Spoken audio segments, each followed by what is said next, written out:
Hi guys, BEd first year second semester child rights and protection சப்ஜெக்டில் இன்றைக்கி நம்ம ரொம்ப முக்கியமான ஒரு விஷயத்தை பற்றி பார்க்க போகிறோம். அதுதான் United Nations convention on the rights of the Child, யுஎன்சிஆர்சின்னு சொல்லக்கூடியது. இது ரொம்ப இம்பார்ட்டண்டான ஒரு கொஷின். இதை யுஎன்சிஆர்சி எக்ஸ்பிளைன் பண்ணுங்கன்னு கேட்கலாம். அதாவது United Nations convention on the rights of the child explain பண்ணுங்கன்னு கேட்டாலும் இதை தான் எழுதணும். இல்லை வெறும் convention on the rights of the சைல்டுன்னு கேட்டாலும் இதை தான் எழுதணும். இப்போ டாபிக் உள்ள போகலாம். இந்த யுஎன்சிஆர்சி அப்படிங்கிறது ஒரு இன்டர்நேஷ்னல் ஹியூமன் ரைட்ஸ் ட்ரெட்டின்னு சொல்கிறாங்க. அதாவது உலகத்தில் எல்லாருமே ஒத்துக்கிட்ட ஒரு ட்ரெட்டின்னு சொல்கிறாங்க. November 20, 1989 யூஎன் ஜென்ரல் அசம்பிளியால் அடாப்ட் பண்ணப்பட்டதுன்னு சொல்கிறாங்க.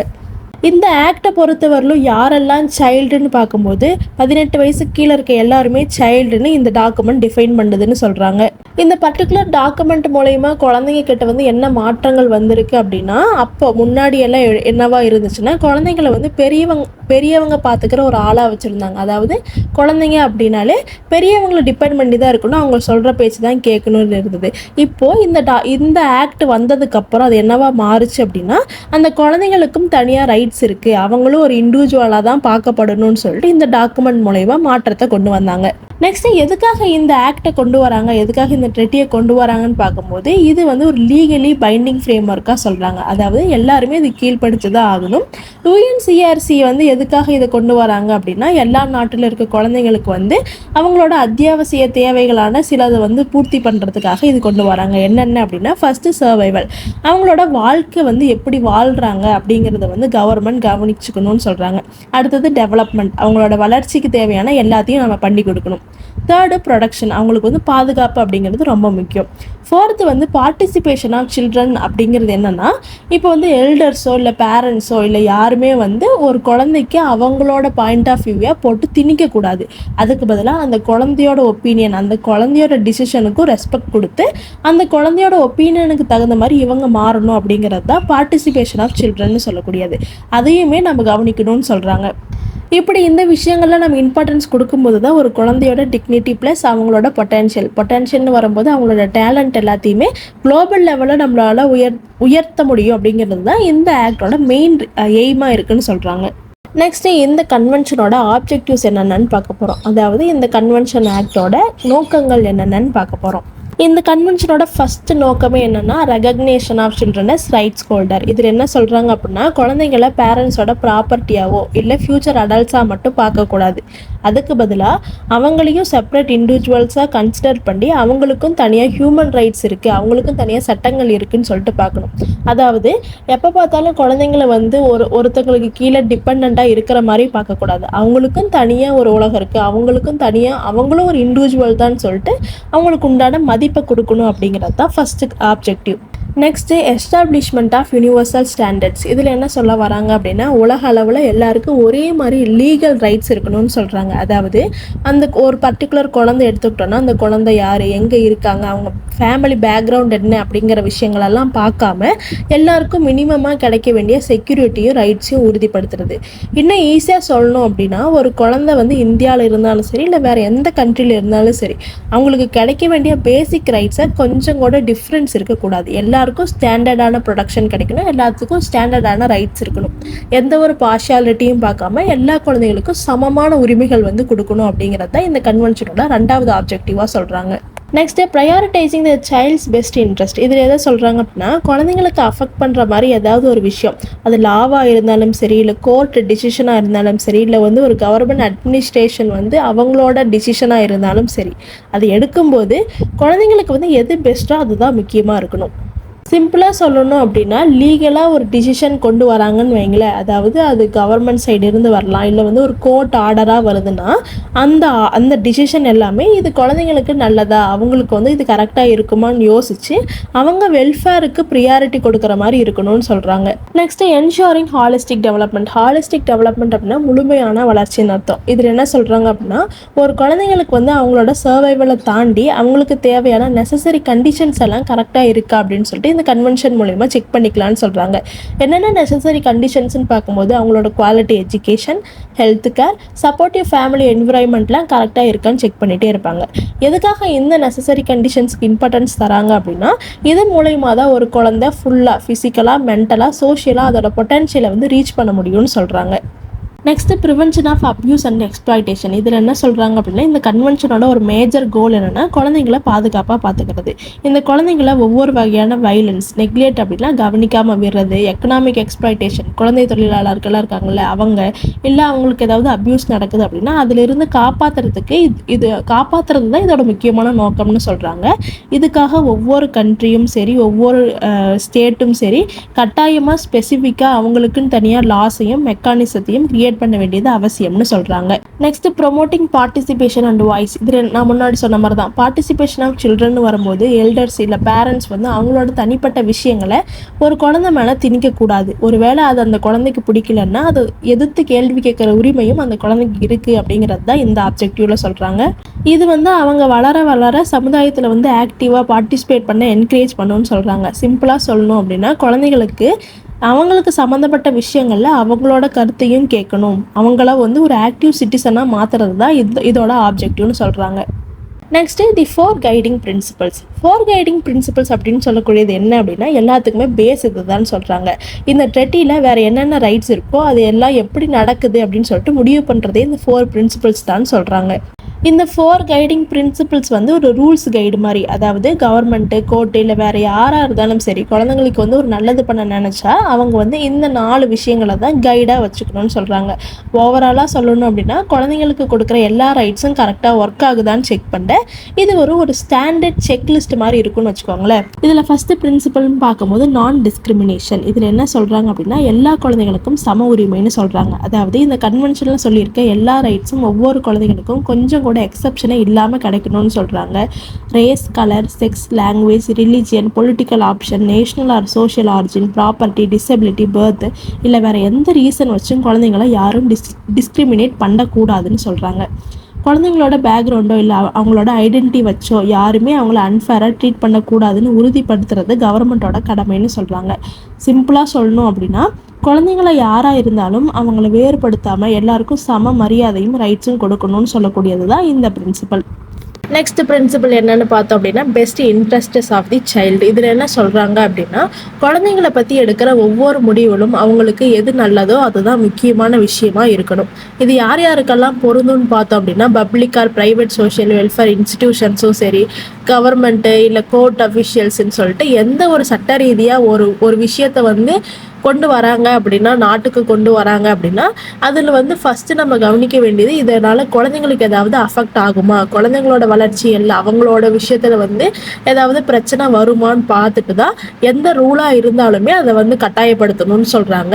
இது எப்படின்னா குழந்தைங்களுக்கு அவங்களோட வாழ்க்கையில் ஒரு முடிவு எடுக்கும்போது இது ஒரு மேனிட்டரி செக்லிஸ்ட் மாதிரி அவங்களுக்கு நல்லது நடக்கணும் அப்படின்னு சொல்லிட்டு கன்ஃபார்ம் பண்ண வேண்டிய பேசிக் ரூலாக சொல்கிறாங்க. அதாவது நம்ம நாட்டுக்கு ஏதாவது புதுசாக ஒரு சட்டம் கொண்டு வராங்க அப்படின்னா கண்டிப்பாக இந்த சட்டத்தால் குழந்தைங்களுக்கு எந்த ஒரு பாதிப்பும் கிடையாது அப்படின்னு உறுதிப்படுத்திட்டு தான் அதுக்கப்புறம் தான் அந்த சட்டத்தையே கொண்டு வரணும்னு சொல்கிறது தான் இந்த பிரின்சிபல். நெக்ஸ்ட் பிரின்சிபல் என்ன அப்படின்னா right to life, survival and development. இதில் என்ன சொல்கிறாங்க அப்படின்னா எல்லா குழந்தைங்களுக்கும் உயிரோடு இருக்க பேசிக்கான உரிமை இருக்குது. அதாவது நம்ம நாட்டில் ஒரு குழந்தை வளருதுன்னா அந்த குழந்தைய வந்து கொல்றதுக்கு நம்மளுக்கு எந்த ரைட்ஸும் கிடையாது. அந்த குழந்தை இந்த நாட்டில் வளர்கிறதுக்கான முழு உரிமை அந்த குழந்தைக்கு இருக்குன்னு சொல்கிறாங்க. இந்த பிரின்சிபல் எதை வலியுறுத்துது அப்படின்னா குழந்தைகள் வந்து உயிரோடு நல்லா இருந்தால் மட்டும் போதாது, அவங்களுக்கு வந்து ஹெல்த்தாக வளர்கிறதுக்கு கவர்மெண்ட்டால் என்னென்ன செய்ய முடியுமோ அது எல்லாமே செஞ்சு கொடுக்கணும்னு சொல்கிறத வலியுறுத்துது.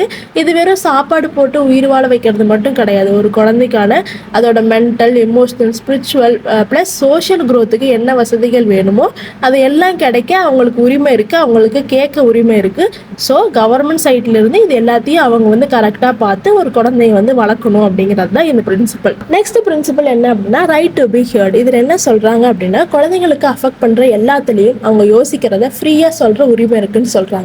அவங்க சொல்கிற விஷயங்களை பேரண்ட்ஸ் அண்ட் எல்டர்ஸ் கட்டாயமாக கேட்டு அவங்களுக்கு என்ன தேவையோ அதை பண்ணி கொடுக்கணும் அப்படிங்கிறது தான் இந்த பிரின்சிபல். இவங்க வந்து அந்த குழந்தைங்க சொல்கிற கருத்துக்கள் அவங்களோட வயசு மற்றும் மெச்சூரிட்டிக்கு ஏற்ற மாதிரி அதுக்கான முக்கியத்துவத்தை நம்ம கொடுக்கணும். ஏன் அப்படின்னா அவங்க சின்ன குழந்தைங்க இல்லையா, சிலது வந்து அவங்க விளையாட்டாக சொல்லுவாங்க, ஆனால் சிலது விளையாட்டாக இருக்காது. அவங்க சொல்கிற சின்ன விஷயங்கள்லையும் பெரிய கருத்து இருக்கும். ஸோ எல்டர்ஸ் அண்ட் பேரண்ட்ஸ் அதுக்கு முக்கியத்துவம் கொடுத்து அவங்களுக்கு தேவையானதை நம்ம மாற்றி கொடுக்கணும்னு சொல்கிறாங்க.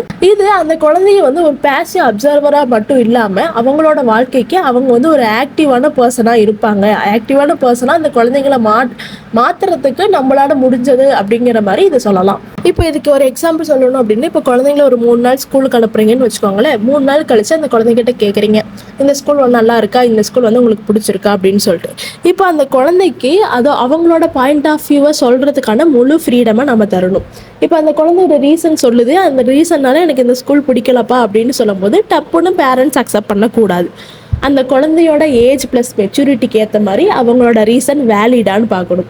ஏன் அப்படின்னா அவங்க குழந்தைங்க சின்ன சின்ன விஷயத்த கூட பெருசாக நினச்சிப்பாங்க. ஸோ அவங்களோட வயசுக்கு அந்த பிரச்சனை வேலிடான்னு பார்த்துட்டு வேலிடாக இருந்தால் கண்டிப்பாக நம்ம ஸ்கூலை மாற்றணும். வேலிட் இல்லை அப்படின்னா பேரண்ட்ஸ் அவங்களுக்கு புரிய வச்சு மறுபடியும் ஸ்கூலை கண்டினியூ பண்ணலாம். இப்படி நம்ம அவங்களோட பாயிண்ட் ஆஃப் வியூவையும் கன்சிடர் பண்ணுறப்போ அவங்க எப்படி ஃபீல் பண்ணுவாங்க அப்படின்னா, அவங்க ஒரு பேசிவ் அப்சர்வராக ஜஸ்ட் அவங்க குழந்தைங்களா மட்டும் வீட்டில் இருக்காமல் அவங்களோட லைஃப் டிசிஷனில் அவங்களும் ஒரு ஆக்டிவான பார்ட்னராக மாறுவாங்க. அதுக்காக இந்த நம்ம கட்டாயமாக நம்ம பார்க்கணும்னு சொல்கிறது தான் இந்த principle. Next categorisation of rights. இதில் என்ன சொல்கிறாங்க அப்படின்னா, UNCRCயில் டோட்டலாக 54 ஆர்டிகல்ஸ் இருக்குது. இதில் எல்லாமே குழந்தைங்களோட ரைட்ஸை பற்றி சொல்கிற விஷயம் தான். இதை புரிஞ்சுக்க நம்ம இந்த 54 ஆர்டிகல்ஸையும் 3 முக்கியமான ஃபங்க்ஷனல் ஏரியாஸ் இல்லை கேட்டகரிஸாக பிரிக்கலாம்.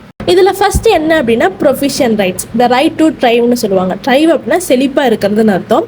இந்த ரைட்ஸோட மெயின் கோல் என்னன்னா, குழந்தைகள் அவங்க ஃபுல் பொட்டன்ஷியலை ரீச் பண்ண தேவையான பேசிக் நெசசிட்டியை உறுதிப்படுத்துறது தான். இதில் என்னெல்லாம் சொல்லுவாங்க அப்படின்னா, குழந்தைங்களுக்கு போதுமான ஃபுட், கிளாத்திங் ப்ளஸ் சேஃபான ஹவுசிங் கிடைக்குதான்னு பார்க்கணும். நெக்ஸ்ட்டு குவாலிட்டியான எஜுகேஷன் அவங்களுக்கு கிடைக்குது அப்படின்னு சொல்லிட்டு உறுதிப்படுத்திக்கணும். அதுலேயும் ப்ரைமரி எஜுகேஷன் ஃப்ரீ அண்ட் கம்பல்சரியாக இருக்கணும். அடுத்தது அவங்களோட ஹெல்த். குழந்தைங்களுக்கு கிடைக்கக்கூடிய ஹையான ஸ்டாண்டர்டில் ஹெல்த் ப்ளஸ் மெடிக்கல் கேர் கண்டிப்பாக இருக்கணும்னு சொல்கிறாங்க. சிம்பிளாக சொல்லணும் அப்படின்னா, ஒரு குழந்தை நல்லா வளரணும்னா அவங்களுக்கு என்னென்ன பேசிக் வசதிகள் வேணுமோ அதெல்லாம் கொடுக்கறது தான் ப்ரொவிஷன் ரைட்ஸ்னு சொல்கிறாங்க. நெக்ஸ்ட் கேட்டகரி என்ன அப்படின்னா, protection rights, the right to be safe. இது நம்ம பார்க்கும்போதே தெரிஞ்சிருச்சு, குழந்தைங்களுக்கு எந்த ஒரு பிரச்சனையும் எந்த ஒரு ஆபத்தும் வராமல் பாதுகாக்க வேண்டும் அப்படிங்கிறது தான் இந்த ரைட்ஸோட எய்மாக சொல்கிறாங்க. இதில் என்னெல்லாம் சொல்கிறாங்க அப்படின்னா, குழந்தைங்களுக்கு கிடைக்கக்கூடிய ஃபிசிக்கல், மென்டல் ப்ளஸ் செக்ஷுவல் அப்யூஸ்லேருந்து பாதுகாப்பாக வச்சுருக்கணும்னு சொல்கிறாங்க. நெக்ஸ்ட்டு குழந்தைங்களை கஷ்டப்படுத்துகிற மாதிரி வேலை, அதாவது சைல்ட் லேபர்லாம் இருக்காங்க இல்லையா, அந்த மாதிரி இருக்கிறது இல்லை அவங்களுக்கு அதிகமான பணி சுமை கொடுக்கறதெல்லாம் இருக்கக்கூடாது, அதிலிருந்து அவங்கள பாதுகாக்கணும்னு சொல்கிறாங்க. நெக்ஸ்ட்டு குடும்பம் இல்லாத குழந்தைங்களுக்கு தனியாக கேர் எடுத்து நாம் கவனிச்சுக்கணும்னு சொல்கிறாங்க. நெக்ஸ்ட்டு குழந்தைங்களை எந்த ஒரு சண்டைக்கோ யுத்தத்துக்கோ நாம் ஆளாக்கக்கூடாது அப்படின்னு சொல்கிறது தான் இந்த ப்ரொடக்ஷன் ரைட்ஸ். நெக்ஸ்ட் கேட்டகரி என்ன அப்படின்னா, participation rights, the right to be involve. இது நம்ம முன்னிலேருந்து சொல்லிட்டு இருக்கிறது தான். பார்ட்டிசிபேஷன் ரைட்ஸ்னால் ஒன்றும் கிடையாது, ஒரு குழந்தைங்களை அவங்களோட பாயிண்ட் ஆஃப் வியூவை சொல்கிறதுக்கும் அதுபடி நடக்கிறதுக்கும் அவங்களுக்கு முழு உரிமை இருக்குன்னு சொல்கிறது தான். இந்த ரைட்ஸ் என்ன சொல்லுது அப்படின்னா, குழந்தைங்களை வீடும் சொசைட்டியும் சரி ரெண்டுமே அவங்கள ஒரு ஆக்டிவ் மெம்பராக பார்க்கணும்னு சொல்லுது. அதாவது நீங்கள் ஜஸ்ட் ஒரு குழந்தைங்க தானப்பா அப்படின்னு சொல்லிட்டு அவங்கள சைல்டு கேட்டகரியில் வைக்காம அவங்களும் தனியாக அவங்களும் ஒரு இண்டிவிஜுவலாக நம்ம மதிக்கணும்னு சொல்லுது. அவங்க சொல்கிற கருத்துக்களையும் நம்ம அட்டென்ஷன் கொடுத்து கேட்கணும்னு சொல்கிறாங்க.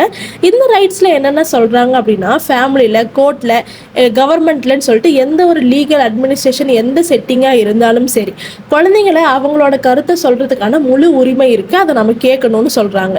நெக்ஸ்ட்டு அவங்க நினைக்கிறத சொல்ல, அவங்க யோசிக்கிறத அவங்களே வச்சுக்கிறதுக்கு, அவங்களுக்கு பிடிச்ச மதத்தை பின்பற்றதுக்குன்னு சொல்லிட்டு இது எல்லா ஃப்ரீடமும் அவங்களுக்கு இருக்குன்னு சொல்கிறாங்க. நெக்ஸ்ட் இப்போ அவங்களுக்கு ஏதாவது இன்ஃபர்மேஷன் தெரிஞ்சுக்கணும்னு அவங்க ஆசைப்படுறாங்க அப்படின்னா அதை தெரிஞ்சுக்கிறதுக்கான முழு உரிமை இருக்குன்னு சொல்கிறாங்க. அதே மாதிரி கல்ச்சர் மற்றும் சோஷியல் ஆக்டிவிட்டீஸில் பார்ட்டிசிபேட் பண்ண கூட அவங்களுக்கு உரிமை உண்டுன்னு சொல்கிறாங்க. சிம்பிளாக சொல்லணும் அப்படின்னா, குழந்தைங்களை குடும்பத்தில் ஒருத்தராக மட்டும் பார்க்காம சொசைட்டியில் ஒரு ஆக்டிவ் பார்ட்டிசிபெண்ட்டாக நம்ம பார்க்கணும் அப்படின்னு சொல்கிறது தான் இந்த rights. Next global impact and accountability. இதில் என்ன சொல்கிறாங்க அப்படின்னா, இந்த UNCRC அப்படிங்கிறது வெறும் பிரின்சிபலாக மட்டும் இல்லாமல் குளோபல் சேஞ்சை கொண்டு வர ஒரு ஒர்க்கிங் மெக்கானிசமாக இருக்குன்னு சொல்கிறாங்க. அதாவது இது எழுத்துப்பூர்வமாக பிரின்சிபிள்ஸாக ஒரு ஸ்டேட்மெண்ட்டாக கொடுத்தா மட்டும் போதுமா, அது எல்லா இடத்துலையும் செயல்படுத்தணும் இல்லையா. ஸோ அது செயல்படுத்துறது கரெக்டாக நடக்குதா அப்படின்னு சொல்லிட்டு இந்த UNCRC கண்காணிச்சுட்டே இருப்பாங்களாம். அதோட குளோபல் இம்பேக்ட் அண்ட் அக்கௌண்டபிலிட்டி தான் இதில் சொல்லியிருக்காங்க. இதில் ஃபர்ஸ்ட் என்ன சொல்கிறாங்க அப்படின்னா, யூனிவர்சல் யூனிவர்சல் ராட்டிஃபிகேஷன். அதாவது இந்த ட்ரெட்டியை 196 நாடுகள் அப்ரூவ் பண்ணியிருக்காங்களாம். அந்த அப்ரூவ் பண்ணதை தான் ராட்டிஃபிகேஷன் சொல்லுவாங்க. ஹியூமன் ரைட்ஸ் பற்றி இருக்கிற ட்ரெட்டிஸ்லேயே இதுதான் ஹிஸ்ட்ரியிலே ரொம்ப அதிகமான பேர் அப்ரூவ் பண்ண ட்ரெட்டின்னு சொல்கிறாங்க. இதோட பேசிக்கான விஷயம் என்னென்னா, குழந்தைங்களோட உரிமைன்னு வந்தால் அது யாரும் கொடுக்குற கிஃப்டாக இருக்கக்கூடாது, அது வந்து எல்லாத்துக்கும் கிடைக்கிற சமமான உரிமையாக இருக்கணும் அப்படிங்கிறத இந்த குளோபல் ஸ்டாண்டர்ட் கன்ஃபார்ம் பண்ணுறதுன்னு சொல்கிறாங்க. Next the committee on the rights of the child. இது என்னன்னா, இதில் வந்து ஒரு 18 இண்டிபெண்டன்ட் எக்ஸ்பர்ட்ஸ் வந்து இருப்பாங்க. அதாவது 18 பேர் கொண்ட குழு இருப்பாங்க. இவங்களோட வேலை என்னன்னா, எல்லா நாடுகளும் குழந்தைகளுக்கான உரிமைகளை எப்படி நடத்துகிறாங்க, எப்படி கொடுக்குறாங்க அப்படின்னு சொல்லிட்டு கண்காணிச்சுக்கிட்டே இருப்பாங்க. கவர்மெண்ட்ஸ் தங்களோட கடமைகளை எப்படி செய்கிறாங்க, கரெக்டாக செய்கிறாங்களா, அது குழந்தைங்களுக்கு போய் சேருதா அப்படின்னு சொல்லிட்டு அதெல்லாம் பார்க்குறது இந்த கமிட்டியோட வேலையாக சொல்கிறாங்க. இப்போ மேலே 196 ஸ்டேட்ஸ் வந்து இந்த ட்ரெட்டியை அப்ரூவ் பண்ணியிருக்காங்க. அவங்கள செக் பண்ணுறதுக்கு 18 பேர் கொண்ட குழுவையும் நியமிச்சாச்சு. இப்போ நெக்ஸ்ட் என்ன அப்படின்னா, இந்த ரிப்போர்ட்டிங் ப்ராசஸ். இதில் என்ன நடக்கும் அப்படின்னா, இந்த ட்ரெட்டியை அப்ரூவ் பண்ண கவர்மெண்ட்ஸ் இருக்காங்க இல்லையா, அவங்க எல்லாருமே பீரியாடிக்காக ரிப்போர்ட்ஸை வந்து கமிட்டிக்கு சப்மிட் பண்ணுவாங்க. இந்த ரிப்போர்ட்ஸ் மூலயமா குழந்தைங்களுக்கு கொடுத்த உரிமைகள் கவர்மெண்ட் எப்படி ஃபுல்ஃபில் பண்ணியிருக்குன்னு டாக்குமெண்ட் பண்ணுவாங்க. கமிட்டி இந்த ரிப்போர்ட்ஸ் மட்டும் இல்லாமல் சில என்ஜிஓஸ் அவங்க கிட்ட இருந்தும் ரிப்போர்ட் எடுப்பாங்க. என்ஜிஓஸ் அப்படின்னா நான் கவர்மெண்டல் ஆர்கனைசேஷன் கிட்ட இருந்தும் ரிப்போர்ட்ஸ் எடுப்பாங்க. ரெண்டையும் வச்சு கரெக்டாக எல்லாமே நடக்குதான்னு சொல்லிட்டு ரிவ்யூ பார்ப்பாங்க. இப்படி எல்லாத்தையும் வச்சு ரிவ்யூ பண்ணி கிரவுண்டில் நிஜமாவே என்ன நடக்குது, எல்லாத்துக்கும் சம உரிமை போய் சேருதா அப்படின்னு சொல்லிட்டு ஒரு சம்மரியை வந்து அந்த கமிட்டி எடுப்பாங்க. Next concluding observations and recommendations. இதில் என்ன சொல்கிறாங்க அப்படின்னா, இப்போ வந்து முன்னாடி இந்த கமிட்டி அவங்களோட ரிப்போர்ட்ஸ் வச்சு ஒரு சம்மரி எடுத்துட்டாங்க இல்லையா, இந்த கமிட்டி ஒரு நாட்டோட ரிப்போர்ட்டை ரிவ்யூ பண்ணதுக்கு அப்புறம் கன்க்ளூடிங் அப்சர்வேஷன்ஸ்னு சொல்லி ஒரு டாக்குமெண்ட்டை வெளியிடுவாங்க. இதில் என்ன ப்ராப்ளம் இருக்குன்னு சொல்கிறது மட்டும் இல்லாமல் குழந்தைங்களோட உரிமையை இன்னும் நல்லா ப்ரொடக்ட் பண்ண கவர்மெண்ட் என்னெல்லாம் பண்ணணும்னு சொல்லிட்டு ஸ்பெசிஃபிக்காக அட்வைஸ் கொடுப்பாங்களாம். நெக்ஸ்ட்டு இதனால் யாருக்குப்பா என்ன யூஸ்ன்னு பார்க்கும்போது, சில நல்ல விஷயங்களுக்காக போராடுறவங்களாம் இருக்காங்க இல்லையா, சில அட்வொகேட்ஸ்லாம் இருக்காங்க இல்லையா, அவங்களுக்கு இது வந்து ஒரு பவர்ஃபுல் டூல் மாதிரி ஒர்க் ஆகுதுன்னு சொல்கிறாங்க. எதுக்காக அப்படின்னா, கவர்மெண்ட் பாலிசியவே மாற்றுறதுக்கு இது ஒர்க் ஆகுதுன்னு சொல்கிறாங்க. எப்படின்னா, நான் முன்னாடியே சொல்லிட்டேன், இவங்க ஜஸ்ட்டு கவர்மெண்ட்டோட ரிப்போர்ட்ஸை மட்டும் எடுத்து அனலைஸ் பண்ண கிடையாது, என்ஜிஓஸோட ரிப்போர்ட்ஸையும் எடுத்து அனலைஸ் பண்ணுறாங்க. ஸோ நான் கவர்மெண்டல் ஆர்கனைசேஷனோட ரிப்போர்ட்ஸும் உள்ளே வரதுனால கவர்மெண்ட் செய்யக்கூடிய தப்புமே அங்கே தெரிஞ்சிடும். ஸோ ரெண்டையும் சேர்த்து அனலைஸ் பண்ணி அவங்க வந்து ஒரு ரிசல்ட்டை கொடுப்பாங்க. அந்த குழந்தைங்களுக்கு ஒன்று வேணும் அப்படிங்கும்போது நல்ல விஷயங்களுக்கு கவர்மெண்ட் எதிர்த்து போராடுறவங்களுக்கு கூட இது வந்து ஒரு பவர்ஃபுல் டூல் மாதிரி இருக்குன்னு சொல்கிறாங்க. சிம்பிளாக சொல்லணும் அப்படின்னா, ஒரு எக்ஸாம் முடிஞ்சதுக்கப்புறம் டீச்சர் கரெக்ட் பண்ணி ஃபீட்பேக் கொடுப்பாங்க இல்லையா, இது மாற்று, இது வந்து கரெக்டாக இருக்குது, இது இன்னும் கொஞ்சம் பெட்டராக இருக்கணும்னு சொல்லிட்டு ஃபீட்பேக் கொடுப்பாங்க இல்லையா, அது மாதிரி தான் இதுவும். நெக்ஸ்ட் என்ன அப்படின்னா, சிவில் சொசைட்டி பார்ட்டிசிபேஷன். இதில் என்ன சொல்கிறாங்க அப்படின்னா, இந்த யுஎன்சிஆர்சி அப்படிங்கிறது கவர்மெண்ட்டை மட்டும் முழுசாக நம்பாமல் என்ஜிஓஸ் அது மாதிரி இருக்க சிவில் சொசைட்டியில் இருக்கிற மற்ற குரூப்ஸ்லாம் இருக்கு இல்லையா, அவங்களையும் ஒரு பார்ட்னராக ஏற்றுக்கிட்டாங்க. எப்படின்னா, அவங்களுக்குமே கவர்மெண்ட் கரெக்டாக அவங்களோட வேலையை செய்கிறாங்களான்னு சொல்லிட்டு நம்ம கண்காணிக்கணும்னு சொல்லிட்டு அந்த ப்ராசஸை நேரடியாக பங்கு நீங்களும் எடுத்துக்கலாம் அப்படின்னு சொல்லிட்டு சில என்ஜிஓஸ் ஆர்கனைசேஷன்ஸுக்கும் சில சிவில் சொசைட்டிக்கும் இவங்க வந்து மானிட்டரிங் ப்ராசஸ் பண்ணுறாங்களாம். இதில் என்ன சொல்ல வராங்க அப்படின்னா, யூஎன்சிஆர்சி கமிட்டி இருக்கு இல்லையா, அவங்களோட பாயிண்ட் ஆஃப் வியூவில் மட்டும் கவர்மெண்ட்டுக்கு அட்வைஸ் கொடுக்காம சில வெளி ஆர்கனைசேஷனையும் ஹெல்ப்புக்கு கூப்பிட்டுக்கிறாங்கன்னு வைங்களேன். ஃபார் எக்ஸாம்பிள் இந்த யுஎன்ஐசிஇஎஃப் இருக்கு இல்லையா, அந்த மாதிரி இருக்க ஆர்கனைசேஷன்ஸ் இல்லை மற்ற குரூப்ஸோட அவங்களோட ஹெல்ப்பும் கேட்டு அவங்களோட எக்ஸ்பர்ட் அட்வைஸையும் கேட்டு கவர்மெண்ட்ஸ் கிட்ட அதை வந்து சொல்கிறாங்க. அப்படி சொல்லும் போது என்ன ஆகும் அப்படின்னா, அந்த கவர்மெண்ட்ஸ் தங்களோட கடமைகளை கரெக்டாக செய்கிறத இவங்க வந்து உறுதிப்படுத்துறதுக்காக மற்ற ஆர்கனைசேஷனோட ஹெல்ப்பையும் கேட்டுக்கிறாங்க. அதுதான் சிவில் சொசைட்டி பார்ட்டிசிபேஷன் சொல்கிறது. சிம்பிளாக சொல்லணும் அப்படின்னா, கவர்மெண்ட்டை மட்டும் நம்பாமல் என்ஜிஓஸ் மாதிரி வேறு அமைப்புகளையும் இந்த கண்காணிப்பு வேலையில் சேர்த்துக்கிட்டாங்க. அதுதான் இதோட ஸ்பெஷலான விஷயமாவே சொல்கிறாங்க. Next individual complaints mechanism. இதில் என்ன சொல்கிறாங்க அப்படின்னா, ஒரு குழந்தையோட உரிமை மீறப்பட்டால் அவங்களே நேரடியாக யூஎன் கமிட்டிக்கே வந்து கம்ப்ளைண்ட் அனுப்புறதுக்கும் வழி இருக்குன்னு சொல்கிறாங்க. ஆனால் இதில் என்ன ஒரு கண்டிஷன் அப்படின்னா, அதுக்கு முன்னாடி அவங்க சொந்த நாட்டில் இருக்க எல்லா லீகல் ரெமிடிஸையும் ட்ரை பண்ணி முடிச்சிருக்கணும்னு சொல்கிறாங்க. ஃபார் எக்ஸாம்பிள் கோர்ட்டு போலீஸ்லாம் இருக்கு இல்லையா, அவங்கக்கிட்டையெல்லாம் போய் அங்கே ஜஸ்டிஸ் கிடைக்கல அப்படிங்கும்போது ஸ்ட்ரெயிட்டாக நம்ம வந்து யூஎன் கமிட்டிக்கே போய் நம்மளோட கம்ப்ளைண்ட்டில் கொடுக்கலான்னு சொல்கிறாங்க. இது வந்து ஒரு தேர்ட் ஆப்ஷனல் ப்ரோட்டோகால்னு சொல்கிற மாதிரி அந்த விதி மூலியமாக சொல்கிறாங்க. சிம்பிளாக சொல்லணும் அப்படின்னா, லோக்கலில் யாருமே உதவி பண்ணலை அப்படிங்கும்போது நேரடியாக யூஎன் கிட்டேயே போய் கம்ப்ளைண்ட் பண்ணுற டைரக்ட் ஹெல்ப்லைன் மாதிரி இதுன்னு சொல்கிறாங்க. இந்த டாப்பிக்கோட கன்க்ளூஷன் பார்ட்டுக்கு வந்துட்டோம். இந்த கன்க்ளூஷனில் என்ன சொல்கிறாங்க அப்படின்னா, UNCRC தான் உலகத்திலேயே குழந்தைங்களுக்குன்னு அமைக்கப்பட்ட மிகப்பெரிய பாதுகாப்பு அமைப்புன்னு சொல்கிறாங்க. முன்னாடி எல்லாம் குழந்தைங்களை வந்து ஒரு கேர் பண்ணுற ரெசப்டண்ட்டாக மட்டும்தான் பார்த்தாங்க. அதாவது அவங்க வந்து யாரையோ ஒருத்தர் டிபெண்ட் பண்ணி தான் இருக்கணும், அவங்க வந்து ஒருத்தவங்களோட பாதுகாப்பில் தான் இருக்கணும் அப்படிங்கிற ஒரு சூழ்நிலை போய் இப்போ வந்து குழந்தைங்களுக்குன்னு தனியாக உரிமைகள் இருக்குது, அவங்களும் ஒரு முக்கியமான இண்டிவிஜுவல் தான் அப்படின்னு சொல்லிட்டு மாற்றினதே இந்த கன்வென்ஷன் தான் சொல்கிறாங்க. என்னதான் இப்படி மாற்றங்கள் வந்தாலுமே இன்னும் இதில் சில சேலஞ்சஸ் இருக்குன்னு சொல்கிறாங்க. நம்மளோட நாட்டில் இன்னும் சில இடங்கள்ல இது 100% இம்ப்ளிமெண்ட் பண்ணுறது அப்படிங்கிறது சேலஞ்சிங்கான ஒரு பார்ட்டாக இருக்குன்னு சொல்கிறாங்க. கவர்மெண்ட்ஸ் எல்லாமே தங்களோட லாஸ் ப்ளஸ் பாலிசிஸில் குழந்தைங்களுக்கு கொடுக்குற இம்பார்ட்டன்ஸை ப்ரியாரிட்டைஸ் பண்ண வேண்டிய கட்டாயம் இருக்குன்னு சொல்கிறாங்க. ஃபைனலாக சொல்லணும் அப்படின்னா, ஒரு நாடு எவ்வளோ வளர்ந்துருக்கு அப்படின்னு நம்ம தெரிஞ்சுக்கணுன்னா, அந்த நாடு அவங்களோட குழந்தைங்களை எவ்வளோ நல்லா பார்த்துக்குது, அவங்கள எப்படியெல்லாம் எம்பவர் பண்ணுதுன்னு வச்சு தான் முடிவு பண்ண முடியும்னு சொல்லி இந்த டாப்பிக்கை முடிக்கிறாங்க. இந்த கொஷின் இப்போ 5 மார்க் அண்ட் 10 மார்க்கு எப்படி பிரிக்கலான்னு பார்க்கலாம். 5 மார்க் கொஷின் வரும்போது உங்களோட ஃபோக்கஸ் எங்கே இருக்கணும் அப்படின்னா, குவாலிட்டி அண்ட் கிளாரிட்டியில் இருக்கணும். 5 மார்க் கொஷினுக்கு நீங்கள் பாயிண்ட் வைஸாக எழுதணும். 2 பேஜஸ் மேக்ஸிமம் இருந்தால் போதும். இன்ட்ரடக்ஷன் வந்து டாப்பிக்கோட மீனிங்கை சிம்பிளாக ஒரு டெஃபினிஷனில் ஆரம்பிங்க. 5 மார்க்கில் வந்து இந்த ஆப்ஜெக்டிவ்ஸு, 4 guiding principals, next global impact, அக்கௌண்டபிலிட்டின்னு ஃபுல்லாக டீட்டெயிலாக கொடுக்கணும்னு அவசியம் இல்லை. ஆனால் உள்ள நம்ம இம்பார்ட்டண்டான பாயிண்ட்ஸ் எல்லாம் சொல்லியிருப்போம் இல்லையா. 54 ஆர்டிகல்ஸ் இருக்குது, 196 ஸ்டேட்ஸ் வந்து இதை அப்ரூவ் பண்ணியிருக்காங்க, என்னென்ன ரைட்ஸ் எல்லாம் இருக்குது, அந்த 3 கேட்டகரியெலாம் பிரிச்சிருப்போம் பார்த்தீங்களா. அதெல்லாம் 5 மார்க்கில் கொடுத்தீங்கன்னா நீட்டாக இருக்கும். ரொம்ப எலாபரேட்டாக சொல்லணும்னு அவசியம் கிடையாது. சிம்பிளாக 2 பேஜஸில் முடிஞ்சால் 5 மார்க் வந்து சூப்பராக இருக்கும். நெக்ஸ்ட் 10 மார்க் கொஸ்டின்ஸ்ன்னு பார்க்கும்போது நம்மளோட ஃபோக்கஸ் எங்கே இருக்கணும் அப்படின்னா, டெப்த் அண்ட் ஸ்ட்ரக்சரில் இருக்கணும். இப்போ வந்து நீங்கள் ஒரு 10 மார்க் கொஸ்டின் எழுதுறீங்க அப்படின்னா, ஹெட்டிங் போட்டுட்டு ஃபஸ்ட்டு ஸ்னாப்ஸஸ் போட்டு பாக்ஸ் போட்டு உள்ளே எழுதுங்க. Introduction, objectives of the convention, next 3 guiding பிரின்சிபிள்ஸ்ன்னு சொல்லிட்டு எல்லாமே கன்க்ளூஷன் வரல அதில் போட்டு எழுதுங்க. நெக்ஸ்ட்டு இன்ட்ரடக்ஷனும் சரி, எல்லா பாட்டும் சரி, உங்களால் முடிஞ்ச வரல எலாபரேட்டாக எக்ஸ்பிளைன் பண்ணுங்கள். உங்களுக்கு சில இடத்துல எக்ஸாம்பிள்ஸ் தோணுச்சுன்னா கண்டிப்பாக எக்ஸாம்பிள்ஸ் கொடுங்க. நீங்கள் வந்து உங்களோட ஓன் எக்ஸாம்பிள்ஸே கொடுக்கலாம், தப்பே கிடையாது. அப்படி கொடுத்தா தான் உங்களுக்கு வந்து இந்த டாபிக், இந்த கான்செப்ட் வந்து புரிஞ்சிருக்குன்னு கரெக்ஷன் பண்ணுறவங்களுக்கு தெரியும். நெக்ஸ்ட்டு உங்களுக்கு தேவைப்படுற இடத்துல டயக்ராம்ஸ் இல்லை ஃப்ளோ சார்ட் மாதிரி கூட போடுங்க. இதில் வந்து எங்கே ஃப்ளோ சார்ட் போடலாம் அப்படின்னா, குளோபல் இம்பாக்ட் அண்ட் அக்கௌண்டபிலிட்டி ஒன்று பார்த்துருப்போம் பார்த்தீங்களா. அதில் வந்து ஒரு பாயிண்ட் இன்னொரு பாயிண்டோட இன்டர் கனெக்ஷன் ஆயிருக்கும். ஃபார் எக்ஸாம்பிள் ஃபர்ஸ்ட் வந்து அந்த 196 ஸ்டேட்ஸ் அப்ரூவ் பண்ணியிருக்காங்க, அவங்கள வந்து கரெக்டாக செய்கிறாங்களான்னு பார்க்குறதுக்கு 18 மெம்பர்ஸ் வச்சு கமிட்டி பிரிச்சிருப்பாங்க. நெக்ஸ்ட்டு அவங்களுக்கு வந்து ரிப்போர்ட்டிங் ப்ராசஸில் வரும்னு சொல்லிட்டு ஒவ்வொரு பாயிண்ட்டும் இன்டர் கனெக்ஷனில் இருக்கும். ஸோ அதை வந்து நீங்கள் ஏரோ மார்க் போட்டு இல்லை சைடில் வந்து ஒரு ஃப்ளோ சார்ட் மாதிரி கூட போடலாம், தப்பே கிடையாது. 10 மார்க் பொறுத்தவரையில் உங்களோட ப்ரெசன்டேஷன் வந்து நீட்டாக இருந்துச்சு அப்படின்னா அவங்க மார்க் போட்டுருவாங்க. கன்க்ளூஷன் முடிஞ்சதுக்கப்புறம் உங்களுக்கு ஏதாவது இது ரிலேட்டடாக கோட்ஸ் தெரிஞ்சிச்சு அப்படின்னா கண்டிப்பாக அதில் கலரில் யூஸ் பண்ணி எழுதுங்க, சூப்பராக இருக்கும். இந்த மாதிரி வீடியோஸை தொடர்ந்து பார்க்க மறக்காமல் சேனலை சப்ஸ்கிரைப் பண்ணிக்கோங்க. தேங்க்யூ ஃபார் வாட்சிங்.